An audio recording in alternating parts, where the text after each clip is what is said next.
এদিকে মুম্বাইয়ে রাহুলের ন্যায় যাত্রার শেষ দিন। ন্যায় যাত্রার শেষ দিনে মুম্বাইয়ে মহাজোটের মিছিল। মুম্বাই শিবাজি পার্ক থেকে মেগা র্যালি। মিছিলে যোগ দেবেন শরদ পাওয়ার, স্ট্যালিন, উদ্ধব ঠাকরে, তেজস্বী যাদব, অখিলেশ যাদব।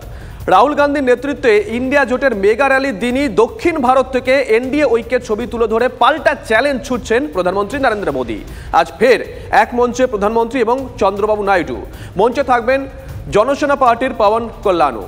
সিজার আমাদের সঙ্গে রয়েছেন, আমাদের সহকর্মী। সিজার, যেহেতু দুটো কর্মসূচি নিয়ে কথা হচ্ছে, দুটো প্রশ্ন ছোট করে রাখি। এক, আজকে রাহুল গান্ধীর যে মেগা র্যালি, সেখানে আইএনডিআইএ জোটের কোন কোন শরিক উপস্থিত থাকতে পারেন, কে কে থাকবেন না? দুই, নরেন্দ্র মোদী ঠিক ভোট ঘোষণার পরের দিন দক্ষিণে, তাহলে কি কোথাও গিয়ে এবার দক্ষিণকে টার্গেট করেছে বিজেপি?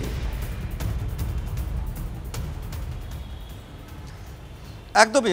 দেখো, যে রাহুল গান্ধীর যে ভারত জোড়ো ন্যায়যাত্রা, সেই ন্যায়যাত্রার একদম শেষ পর্যায়ে সেটা মুম্বাইতে শেষ হবে এবং সেখানেই আমরা দেখলাম যে ইন্ডিয়া জোটের আইএনডিআইএ জোটের প্রথম কোনো যদি মেগা র্যালি হয় সেটা আজকে শিবাজি পার্ক থেকে হওয়ার কথা। এবং সেখানে যে নামগুলো তুমি বললে ইন্ডিয়া জোটের শরিকদের সবার নামই রয়েছে, কিন্তু এখানে সেই যে ইন্ডিয়া জোটের যে সামগ্রিক ঐক্যের যে চিত্র ভোটের নির্বাচনের দিন ঘোষণার পরে তুলে ধরার জায়গায় সেখানে কোথাও কিন্তু একটা ফাটলও দেখা যাচ্ছে। একদিকে যেমন আইএনডিআইএ জোটের দুটো বড় শরিক তৃণমূল কংগ্রেস এবং বামেদের মধ্যে বড় শরিক হিসেবে সিপিএম এবং সিপিআই, তাদের কিন্তু উপস্থিতি নেই। কারণ সিপিএম এবং সিপিআই স্পষ্ট জানিয়েছে তাদের যারা প্রতিনিধিত্ব করার মতো সীতারাম ইয়েচুরি এবং ডি রাজা, তারা দুজনেই তাদের রাজনৈতিক কার্যক্রমে ব্যস্ত থাকবেন এবং তারা যেতে পারছেন না। আমরা ইতিমধ্যেই জানি যে বিভিন্ন সূত্র থেকে এই খবরটা তৈরি হয়েছে যে সিপিএম এবং সিপিআই তারা কিন্তু আইএনডিআইএ জোটের এই যে কংগ্রেসের যেভাবে তারা নিজেরা তারা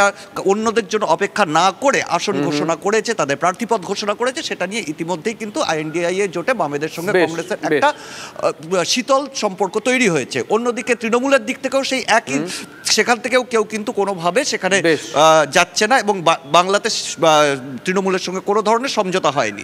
এবং ঠিক অন্যদিকে যেখানে খুব স্পষ্টভাবে চোখে পড়ছে, সেখানে কিন্তু আমরা দেখছি গত দুদিন ধরেই দক্ষিণ ভারতে কিন্তু প্রধানমন্ত্রী অনেক বেশি টার্গেট করছেন। এই মুহূর্তে ফোকাস দক্ষিণ ভারত। তার একটা স্পষ্ট হিসেব হচ্ছে উত্তর ভারতে কিন্তু বিজেপির যে জায়গাটা অনেক বেশি স্যাচুরেটেড, সেখানে অনেকটাই ফাঁকা রয়েছে দক্ষিণ ভারত, যেখানে তারা অনেক বেশি এইবারে ফোকাস এবং সেখানে তাদের নিজেদের এগিয়ে নিয়ে যাওয়ার কথা ভাবছে। নজর থাকবে সিজার, নজর থাকবে। রাজনৈতিক তরজায় টকশোয়ের হট্টগোলে হারিয়ে যায় কিছু গুরুত্বপূর্ণ খবর, দেশ বিদেশের না জানা খবর যা চমকে দেবে আপনাকে। সেই খবরই নিয়ে আসি আমি আপনার সামনে। আমি অনির্বাণ চৌধুরী। দেখুন স্ট্রেট কাট, সোম থেকে শনি রাত 10টায় টিভি9 বাংলায়।